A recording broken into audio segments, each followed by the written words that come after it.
আসসালামু আলাইকুম।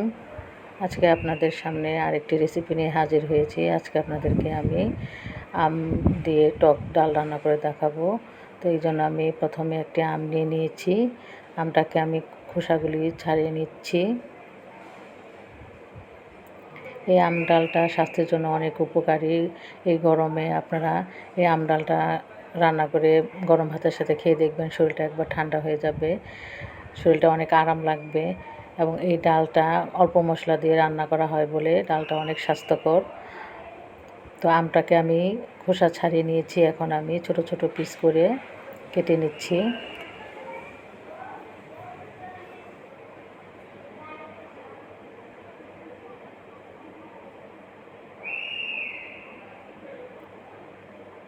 বাঙালিরা যে কোনো টক ডাল খেতে পছন্দ করে, তো এই গরমে আম ডালটাই সবচেয়ে পারফেক্ট।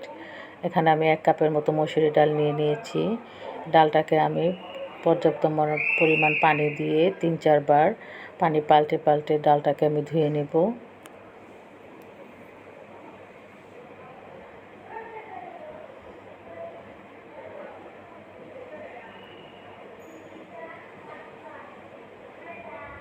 এখন আমি চুলায় একটি প্যান বসিয়ে দিয়েছি, এতে পর্যাপ্ত পরিমাণ পানি দিয়ে ধুয়ে রাখা ডালগুলি এখন আমি দিয়ে দিচ্ছি পাতিলে।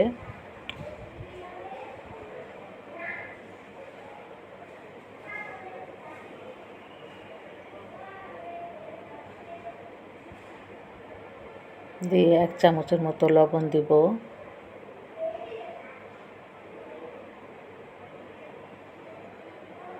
লবণ দিয়ে ঢেকে ডালটাকে 15-20 মিনিটের মতো মাঝারি আছে আমি সিদ্ধ করে নেব। তো 15-20 মিনিট পর আমি ঢাকনা খুলে উপরে যে সাদা ফেনার মতো ওটা আমি যতটুকু সম্ভব আমি ফেলে দিব।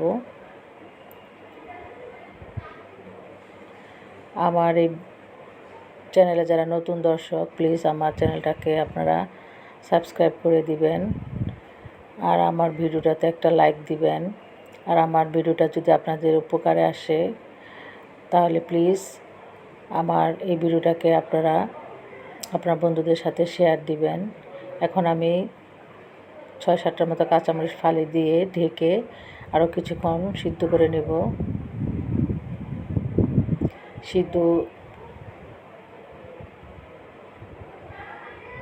ডালটা মোটামুটি সিদ্ধ হয়ে গেলে চামচের সাহায্যে ভালো করে ঘুটে দেব। আপনারা ডাল ঘুটনি দিয়েও ঘুটে নিতে পারেন। খুব ভালো করে ম্যাশ করে নিচ্ছি ডালটাকে।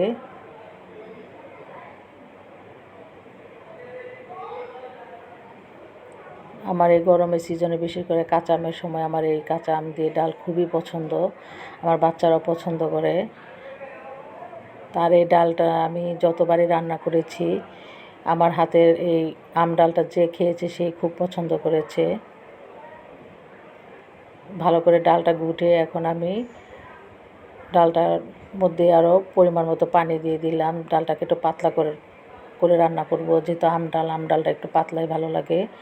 তো আমি এখানে 1/2 চামচের মতো হলুদ গুঁড়া দিয়ে আর কেটে রাখা আমের ফালিগুলি দিয়ে নেড়ে দিচ্ছি।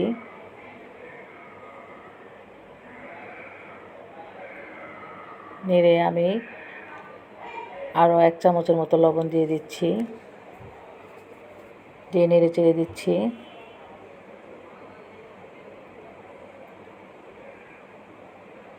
নেড়ে আরও 10 মিনিটের মতো আমি ডালটাকে জাল করে নেব, এতে আমের ফালিগুলি সিদ্ধ হয়ে যাবে।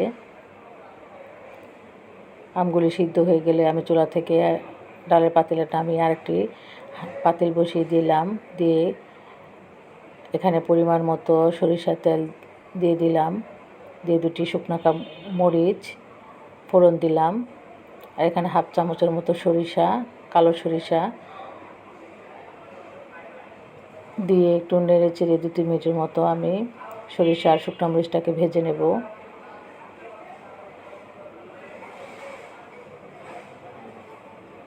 আপনারা অবশ্যই সরিষার তেল দিয়ে ফোড়ন দিবেন, এই ডালটা সরিষার তেল দিয়ে ভালো লাগে। তো 2-3 মিনিট মতো ভাজা হয়ে গেছে, এখন আমি সিদ্ধ করে রাখা আম ডালটা ফোড়নে দিয়ে দিলাম সরিষার শুকনো মরিচ ফোড়নে দিয়ে নেড়ে চেড়ে দিচ্ছি।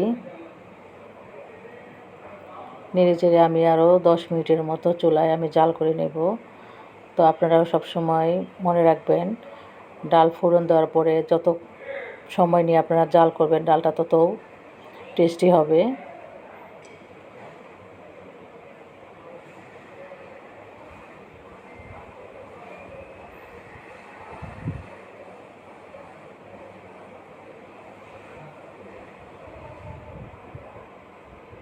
আমি 10 থেকে 15 মিনিটের মতো আরও জাল করে নিয়েছি ডালটাকে। তো আমার ডালটা এখন পরিপূর্ণভাবে রেডি। এখন আমি আপনাদেরকে ডালটা একটি বাটিতে পরিবেশন করে দেখাচ্ছি।